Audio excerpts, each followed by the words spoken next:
आज देशाचे लाडके पंतप्रधान आदरणीय नरेंद्रभाई मोदीजींचा वाढदिवसाच्या निमित्ताने कल्याण पश्चिमच्या वतीने मोदीजींना कोटी कोटी शुभेच्छा।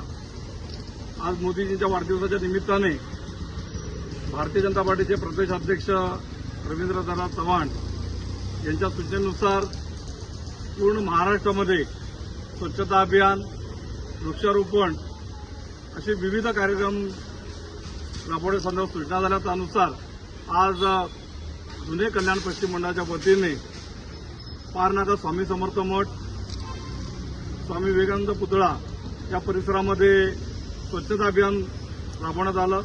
तसेच एक नाम एक पेड़ माँ के नाम अशा प्रकारचा उपक्रम देखील आज राबवण्यात आला आणि ब्रह्मकुमारी प्रजापिता ब्रह्मकुमारी त्या दीदी आदरणीय या ठिकाणी उपस्थित आहेत। स्वामी समर्थ मठाचे संजोगजी पाचघरे, भारतीय जनता पार्टीचे मंडलाध्यक्ष अमितजी दातरस आणि सर्व भारतीय जनता पार्टीचे कार्यकर्ता बंधू भगिनी या ठिकाणी उपस्थित आहेत। पुन्हा एकदा मोदीजींना वाढदिवसाच्या निमित्ताने खूप खूप शुभेच्छा।